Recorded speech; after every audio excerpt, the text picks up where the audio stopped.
everyone, welcome back to my channel. Today we're going to talk about finding your first job, interviewing for that job, and nailing that job interview. So if you haven't already, please subscribe and let's get into it. Okay, so I thought of this video because I feel so bad for the graduating class right now. They're graduating into a jobless environment. So I want to do something to help you guys out by getting you in the right mindset to nail your job interview. The biggest point that I want to make today is that it's not just about giving a good interview. You have to tailor your interview for the specific type of job that you want. Before I go forward, let me just go over some logistics. Where should you find a job? You can look on Craigslist, Indeed, forums, you can network.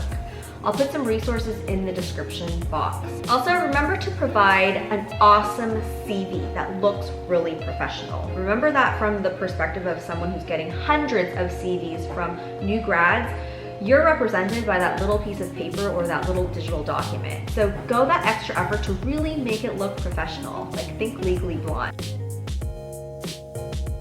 I would also recommend a well-written cover letter. A well-written cover letter has gotten me so far. I've literally been hired off of my cover letter before, and my employers have told me it's the cover letter that sold me on you. So make sure to put a little bit of effort into that. And I know this is controversial, but I also believe in sending over a nice polished photo as well.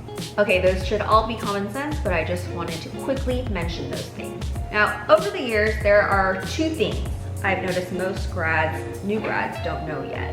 And if you're like me, you graduate and you really don't know your professional identity yet. You know you want to be a good dentist, or you have an inkling of like what you want to do, but you haven't really applied it in a business setting. So every single job you're gonna get in the beginning is gonna help you define who you are professionally. So I like to think of it like a funnel. At the top of the funnel in the beginning, you want to spread your info to all the practices and not be too choosy. You just want to have that first job. Having that first job is going to help you understand what you bring to the table. The second thing new grads have a hard time evaluating is how much they're worth. How much should you be getting paid? And yes, there is a going rate, but the harsh thing about the real world is that you don't know what you're worth, and practices who are hiring new grads are taking a gamble on you by hiring you since they can't determine how much you're worth, because what you're worth when you're an associate is how much you can produce for that practice. The harsh truth is that you may be a wonderfully intentioned dentist who went way above the graduation requirements, but if you can't produce, then you're not worth what you're being paid. Not only that, the hard thing when you're new is that you don't actually know how fast you can do a crown. You don't know how many patients you can see in a day. You don't know how much you can produce. So what are you worth? It's hard to say. It's kind of like when you go into Shark Tank and you have an amazing product idea with no sales. It's gonna be hard to get that investment because it's not a viable business yet. But sometimes you do get a deal, and that's because they see the potential in you. So what you're doing at your first job interview is really showcasing your potential. I'm saying this because I want new grads to understand the dynamic of the environment. It's important to uphold a standard for yourself, of course, but don't be unrealistic or entitled. An example of upholding a standard is getting paid for a working interview. Yes, you should be getting paid for that time. Don't do things for free just because you're new. But you also have to be realistic. And part of that is understanding what you should be getting paid in the beginning. Remember that your employer is taking a big risk hiring you. They need to put in a lot of effort into training you and getting you up to speed, with the knowledge that there's a high chance you're probably gonna leave when something better comes along. So be realistic about where you stand. Don't ask for something unreasonable. Don't ask for the same pay as someone with 10 years of experience. If you want to watch my other video, I talk about common interview questions and how I personally differentiated myself when I graduated from dental school. Okay, now as you get more experience, you can start to narrow the funnel a bit and you can start to be more choosy about your jobs. And you'll be able to choose jobs that you resonate with more. because everyone is driven by different things. For some, it's money. For some, it's independence. For others, it's mentorship. And for some, it's doing great dentistry. You're gonna find that every job has a different ratio of these things. And finding a job that resonates with you as you become a more sophisticated dentist will be difficult, which is why many dentists at the end of the line end up owning their own practices. All right, so now that we got that out of the way, let's talk the different types of practices. First of all, no practice is the same. So I'm gonna be generalizing a lot, but I'll be generalizing the two different types of dental practices that most people end up applying for. So the first type of job is one that is more likely to hire a new grad. It's high volume, fast pace, high turnover of patients, and also associate dentists. It often pays a good, stable, standard base pay and benefits. For simplicity's sake, let's just call this a corporate style job. The other type of job is the private practice style. Private practice can come in all shapes and forms, but generally I would say it's more forgiving on the pace, lower volume, patients who choose the practice independent of insurance, so they might be a little bit more picky. The pay is variable, but I would say that it's a little lower than the corporate style just because of the volume of patients seen. And then there are jobs that are hybrids of both of these because no two practices are the same. So my advice is to work them all. I did, and I learned from each and every one of them. I've worked high end, low end, and let me tell you, sometimes the seemingly more ghetto feel practices are the ones where you make more money. That totally surprised me when I first started working.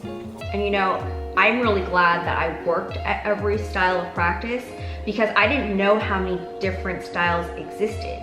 Like in today's day and age, what you see on Instagram are the practices that are maybe a little bit more presentable on a platform like Instagram. The ones that are not are probably not on Instagram, but they're still doing well because they're attracting a specific type of patient and demographic. So if you envision yourself maybe opening a practice in the future, then learn from each of these practices and see how each business is built and why their model makes sense. This was instrumental to me opening my own practice because I took from each and every practice that I've ever worked at what I liked, what I didn't like, and I built it into the practice that I have today. Yeah, so that's something I recommend for you guys. Take something from every experience, and please don't be too good of a dentist to learn from everyone. Let's be humble here. Now I know this is the information you've been waiting for, so let's talk about how to tailor your interview to these different types of practices. So before we dive into that, let's talk about the few things that every practice is looking for, regardless of the type of practice. All owners are looking for this in an associate. Someone who can thrive in the environment that we're providing them, someone who's long-term or has the potential to be long-term, someone we can trust with our patients and to be in the office, and last but not least, somebody who can produce money. Okay, first let's talk about the corporate style practice. Corporate style practices, I would say, are a bit of an easier transition because patients are used to seeing different doctors every time they come in. I think these style of practices are looking for an associate that have a little bit of hunger in them to make money and produce.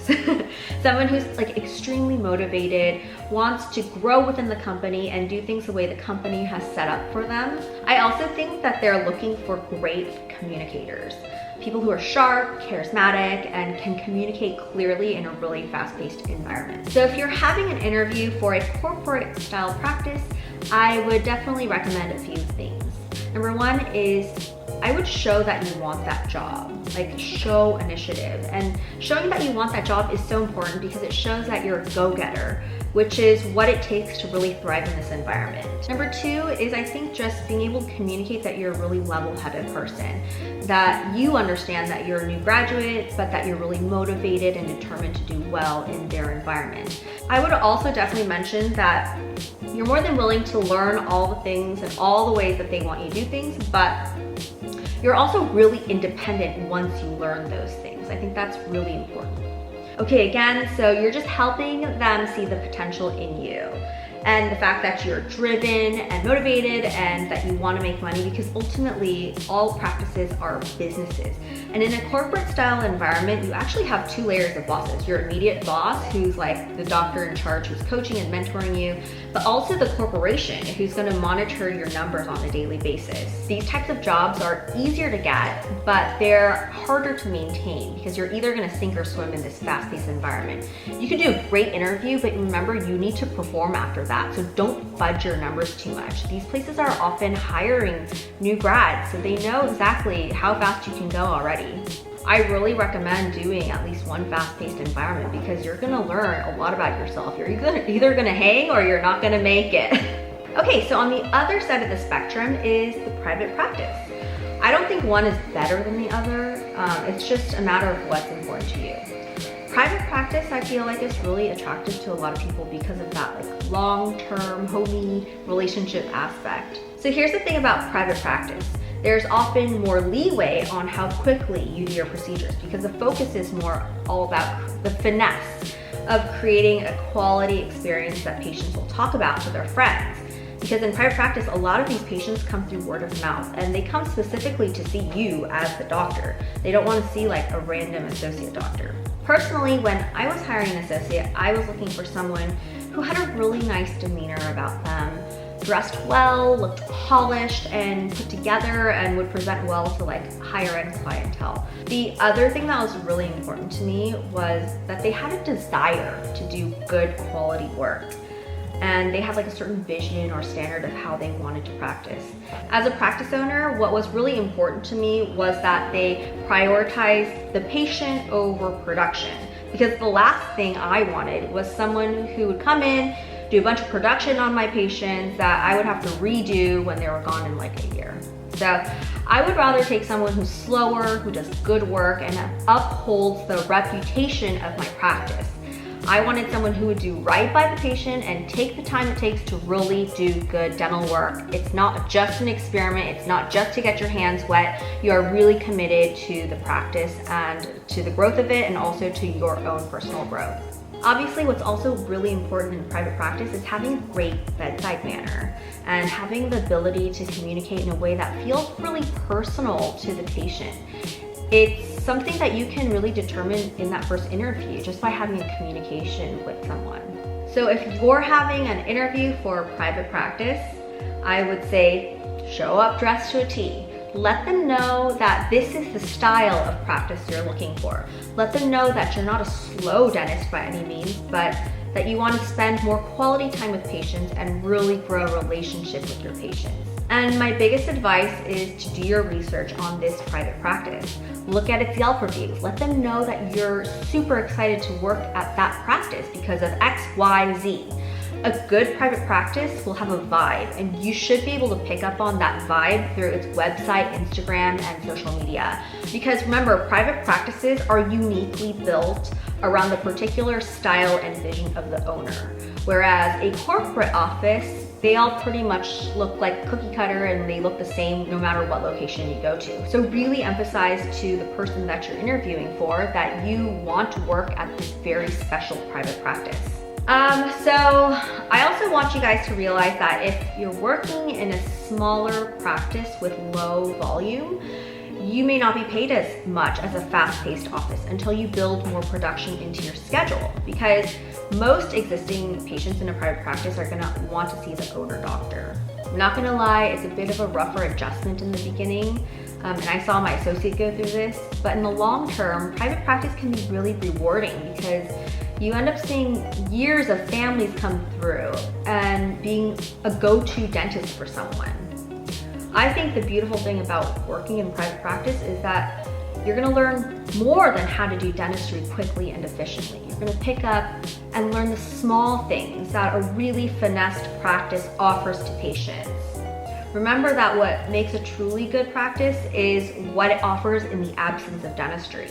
And as an associate, you're gonna know what it feels like to be a valuable part of a dental practice family. For example, I've had my associate for 3 years now, and she is valuable. She's a valuable part of my practice. The patients like to see familiar faces at a small private practice. So obviously I could fire her and hire someone who produces more right away, but the patients are accustomed to her, and she's worth more to me than just what she produces in a day.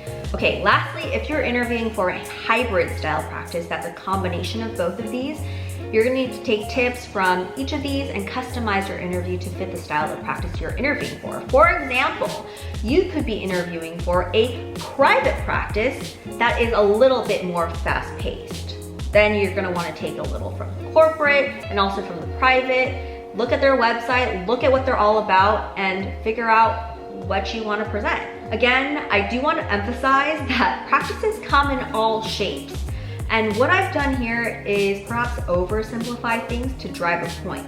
But ultimately, you must do your research before your interview. You should get in the practice of understanding what people are looking for in someone they're hiring so that you can present your best self in the light of what you know they are looking for. Now, let me be clear here. I'm not saying to lie. Don't lie or fabricate things just to get a job.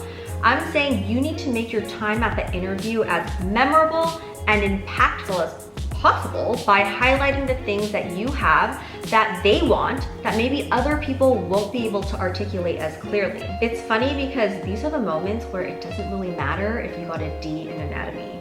A job search is a great equalizer, and just like a sim lab practical, an interview, you have to see it as a game. It's just a part of the process, and it's something that with practice, you will be able to ace. Okay, so I hope this gives you guys some direction as you go on to look for jobs. Best of luck to all the new dentists out there. Remember to subscribe and comment down below if this was helpful. And if you have any more questions, I'll be in the comments. Bye.